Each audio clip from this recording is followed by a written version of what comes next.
Hola, hoy vamos a revisar juntos una selección de documentos oficiales uruguayos más o menos de esta fecha, 10 de noviembre de 2025. Hola, sí. Tenemos diario oficial, otros avisos, un poco de todo, ¿no? Exacto.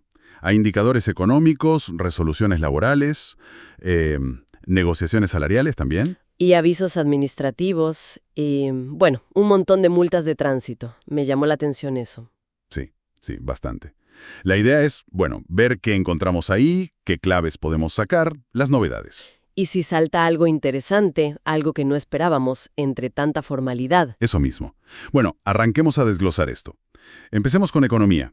Tenemos datos del Instituto Nacional de Estadística, del INE. Ajá. El índice de precios del consumo, el IPC, de octubre 2025, 114,26. Esto es con base 100 en octubre de 2022. Ok, la inflación acumulada desde esa base. Y por otro lado, el índice medio de salarios, IMS, pero este es de septiembre de 2025, dio 503,09, con base 100 en julio de 2008. Claro, son dos termómetros clave. El IPC te marca cómo van los precios, la inflación que sentimos todos. Sí, Y el IMS, bueno, cómo evolucionan los sueldos en promedio. Juntos te dan una idea del poder de compra, del clima económico. entiendo. Son cifras importantes para ver el panorama general. Exacto. Y bueno, el INE siempre publica más análisis en su web, para quien quiera meterse más a fondo. Bien. Pasando al tema laboral, encontramos una resolución del Ministerio de Trabajo. La número 333.025. ¿De qué trata? Extiende un subsidio especial de desempleo. Es para 5 extrabajadores de la cooperativa Calcar, de Carmelo. Ah, Calcar, que cerró. Exacto, la que ya no existe. Y esto se suma a otra resolución anterior, la 240, que ya ayudaba a otros 22 trabajadores hasta fin de año, hasta el 31 de diciembre de 2025. Claro, todo viene del cierre de la planta en Tarariras, allá en Colonia, ¿no?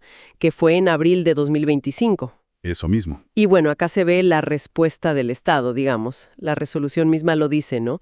Que esta gente tiene problemas para reinsertarse. ¿Por qué? Y porque son muy especializados en la industria láctea, muchos tienen bastante antigüedad y están en franjas de edad que, bueno, a veces cuesta más conseguir trabajo. Claro, complicado. Entonces, por razones de interés general, así lo justifican, y con base en ciertas leyes, les extienden el subsidio hasta fin de año.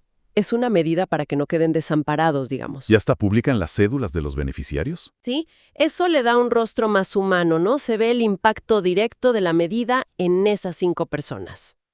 Bueno, ahora entremos en un tema que siempre genera discusión. Consejos de salarios. Tenemos actas del Grupo 4, Industria Textil. Son del 28 de octubre de 2025. Ok, ¿para qué periodo? Cubren desde julio de 2025 hasta junio de 2027. Lo interesante es que no hubo acuerdo entre las tres partes. ¿Y entonces? Se terminó votando la propuesta que hizo el Poder Ejecutivo. Ah, eso pasa a veces. ¿Y qué establece esa propuesta? Bueno, define ajustes de salario cada 6 meses. Pero, ojo, son distintos según 3 niveles de sueldo por hora. A ver. Nivel 1 para los sueldos más bajos, nivel 2 intermedios y nivel 3 los más altos. Y esas franjas de sueldo se actualizan una vez al año por inflación, por el IPC. Entendido. ¿Y cómo fue el primer ajuste, el de julio de 2025? Porque leí que hubo diferencias grandes dentro del mismo sector textil. Sí, hubo diferencias importantes. Por ejemplo, en el subgrupo de tejidos de punto. Ahí aplicaron un ajuste para abajo, por la inflación pasada, un correctivo negativo. Menos 0,91%. Exacto. Pero también sumaron un componente de recuperación salarial del 1,30%. Y sobre eso, el ajuste nominal que fue distinto por nivel. 3,3% para el nivel 1, 2,5% para el 2 y 1,6% para el 3. Eso mismo. Entonces el resultado neto, digamos, el aumento real en el bolsillo, fue mayor para los sueldos bajos, nivel 1, que quedó en un 3,70%. Y menos para los altos. Claro, el nivel 3 quedó cerca del 2%, un 1,99% para ser exactos. Y en el otro subgrupo grande, el de lavaderos, gilanderías y eso. Ahí fue distinto. También tuvieron el correctivo negativo, de menos 0,91%. Pero sin recuperación. Exacto, no tuvieron el componente de recuperación, entonces los aumentos netos fueron bastante más chicos.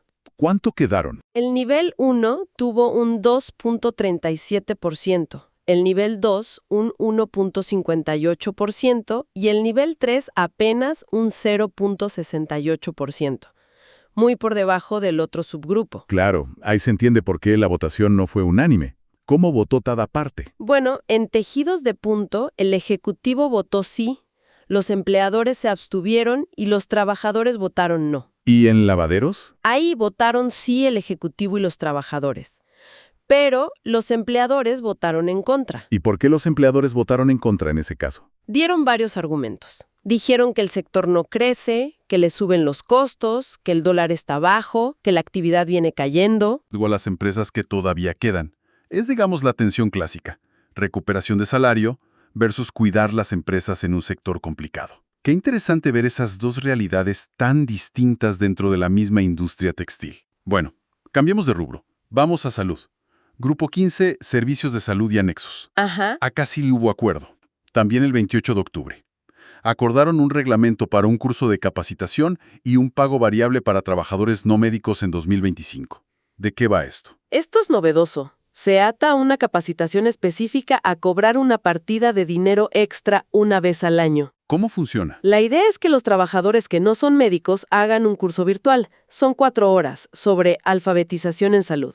Lo da el Ministerio de Salud Pública y tienen tiempo hasta mediados de diciembre. O sea, hacen el curso y cobran. Es obligatorio. Es la condición principal para cobrar el 100% de esa partida, que son unos 17,000 pesos nominales. Ok. Y se reparten las horas. 2 las pone el empleador, en horario de trabajo o las compensa. Y 2 las pone el trabajador. ¿Hay reglas para los que tienen más de un empleo o los que trabajan pocas horas? ¿Y si no lo aprueban? Bueno, si participan pero no llegan al 60% para aprobar, o si están exceptuados por alguna razón válida, como licencia médica larga, maternidad, seguro de paro, igual cobran una parte. ¿Cuánto? El 75%, unos 12,700 pesos nominales. Parece un buen incentivo para que la gente se capacite. ¿Hay alguna otra condición? Sí, hay límites importantes. Primero, el sueldo promedio del trabajador no puede pasar de cierto tope, unos 209,000 pesos por mes por cada empleo. Ah, bien. Y como máximo, se pueden cobrar 2 de estas partidas si tenés multiempleo, con reglas específicas. Y además, hay un presupuesto total para esto. Un tope de gasto. Sí, casi 950 millones de pesos para los prestadores que están en FONASA. Eso incluye aportes y todo. Indica que es una inversión importante, pero controlada. Los que no están en FONASA, bueno, pagan ellos el costo. Y hay una comisión que supervisa todo. Exacto, una comisión tripartita que define contenidos, resuelve dudas y casos especiales. Perfecto. Bueno, salimos del mundo laboral y nos metemos un poco en la burocracia más del día a día que también sale en el diario oficial. Por ejemplo, vi un aviso típico de convocatoria a asamblea de accionistas. Sí, eso es súper estándar. Trámites normales de cualquier sociedad anónima. La agenda es la típica. ¿Cuánto van a cobrar los directores? ¿Cuántos directores va a haber? Elegirlos y piden depositar las acciones antes, etc. Claro, todo sigue las reglas de los estatutos de la empresa, como dice el aviso. Es el gobierno corporativo funcionando, digamos la parte formal. Y encontré uno que me pareció más curioso, de la Intendencia de San José. A ver. Una solicitud para transferir el derecho de uso de un nicho en el cementerio de San José. Lo llamativo es que ese derecho estaba a nombre de una sucesión desde 1959. ¡Wow! ¿Desde el 59? Sí, y ahora una señora pide ponerlo sin nombre y publican el aviso por si aparece algún otro interesado. Fíjate, es un pequeño ejemplo de cómo la administración maneja cosas que duran décadas, ¿no? Incluso algo tan particular como un nicho. Claro. La publicación oficial busca asegurar la transparencia en estos trámites de sucesión que involucran derechos muy viejos. Permite que cualquiera que crea tener derecho se presente. Muestra cómo perdura la formalidad administrativa. Y también están las reglas de IMPO, la imprenta oficial, que nos recuerdan cómo publicar. Sí, insisten en respetar el original, que sea legible, la formalidad de los edictos con sellos, firmas sin tachaduras. Y que las tarifas tienen IVA, claro. Bueno, es que INPO es fundamental. Publica el diario oficial y eso garantiza que las leyes, decretos, resoluciones, avisos legales sean públicos y válidos. Sus reglas buscan asegurar que esa información oficial sea confiable. Totalmente. Y con eso llegamos al último bloque. Y este es denso, una verdadera catarata de información sobre multas de tránsito. Ah, sí. Vi que había de varias intendencias: Maldonado, Montevideo, Canelones, Soriano. Exacto. Y muchísimas parecen venir de sistemas automáticos de fiscalización electrónica. Sí, se nota la tecnología ahí. Arranquemos con Maldonado. Si miras las multas de los primeros días de noviembre de 2025, ves un patrón clarísimo. ¿Cuál? Muchos excesos de velocidad. Los clasifican según cuánto te pasaste del límite. Y la multa es en UR, unidades reajustables. Claro, la UR, la unidad que se ajusta por inflación para que las multas no pierdan valor. Eso. Por ejemplo, pasarte hasta 20 km por hora son 5 UR. Entre 21 y 30 km por hora ya son 8 UR. Es lo típico que agarran los radares. Y también muchas por no respetar el semáforo en rojo. Esas son 6 UR, ¿sí? Cámaras en las esquinas. Es el resultado esperable de la fiscalización electrónica. Se enfoca en lo objetivo, velocidad y luces rojas. Pero ojo, que en Maldonado también aparecen otras infracciones, a veces en la misma matrícula multada por velocidad. Por ejemplo, placa matrícula deteriorada. ¿Y eso cuánto es? 2 UR. O conductor o acompañante sin casco, que es 1 UR por cada uno que no lo lleva. Ah, mira. Incluso vimos uso indebido de aceras, 3 UR. O circular a contramano, 4 UR. La tecnología detecta todo eso. A ver, es probable que la cámara capte la infracción principal como el exceso de velocidad o el semáforo. Y quizás después, un inspector revisa la imagen y agrega otras cosas evidentes, como la matrícula rota o la falta de casco.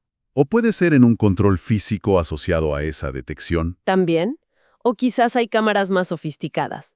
Lo claro es que el sistema parece preparado para registrar varias faltas si ocurren juntas. Bueno, pasemos a Montevideo. Acá la info viene de dos maneras. Por un lado, resoluciones que aplican multas directamente. Ok. Y lo que salta a la vista ahí es la cantidad gigante de matrículas multadas por el artículo 7007. Circular con deuda de patente. La sí. deuda de patente, sí, eso parece ser un foco importante. Parece una campaña masiva, sistemática. Quizás usan cámaras que leen matrículas y cruzan datos con las deudas. Es muy posible. Un esfuerzo tecnológico para fiscalizar el pago de la patente en la capital. Y por otro lado, en Montevideo están las notificaciones.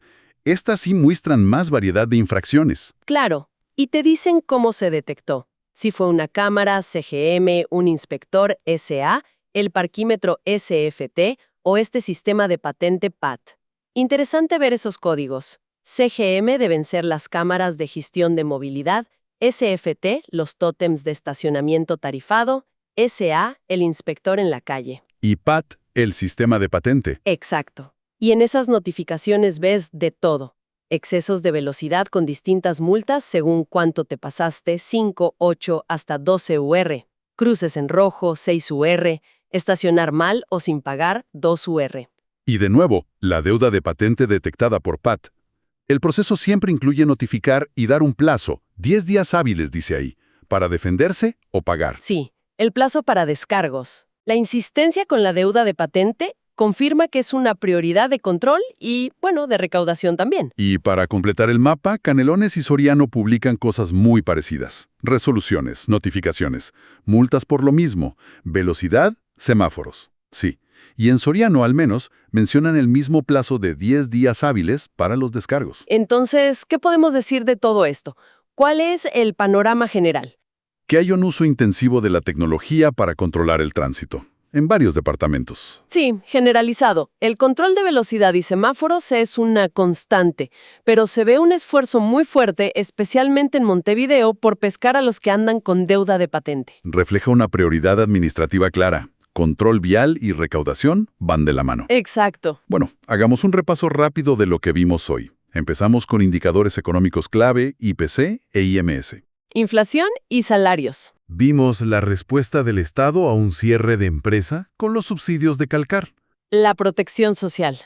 Analizamos las complejidades de la negociación salarial en el sector textil, con sus diferencias internas y desacuerdos. Las tensiones laborales. Descubrimos esa iniciativa en salud que ataca capacitación con un pago variable. Un incentivo interesante. Repasamos trámites burocráticos, desde asambleas hasta ese nicho de 1959. La formalidad administrativa. Y terminamos con este, diluvio de multas de tránsito muy basadas en tecnología, en varias partes del país. El control y la recaudación. Y quizá la reflexión que queda picando después de ver todo esto es cómo conviven esas distintas caras del Estado en estos papeles oficiales. ¿A qué te referís? Por un lado, tenés políticas de contención social, como los subsidios a los que perdieron el trabajo. Y por otro, un despliegue tecnológico y administrativo enorme para el control y el cobro, como vemos con las multas y las deudas. Son como dos lógicas distintas. Exacto. ¿Cómo juegan esas lógicas en la vida cotidiana de la gente? Y esta publicación tan detallada de infracciones, matrículas, deudas, ¿qué nos dice sobre la relación actual entre el ciudadano, la tecnología de vigilancia y la administración pública? Una buena pregunta para seguir pensando. Bueno, hasta acá llegamos con esta exploración de los documentos oficiales uruguayos. Gracias por acompañarnos. Gracias. Hasta la próxima.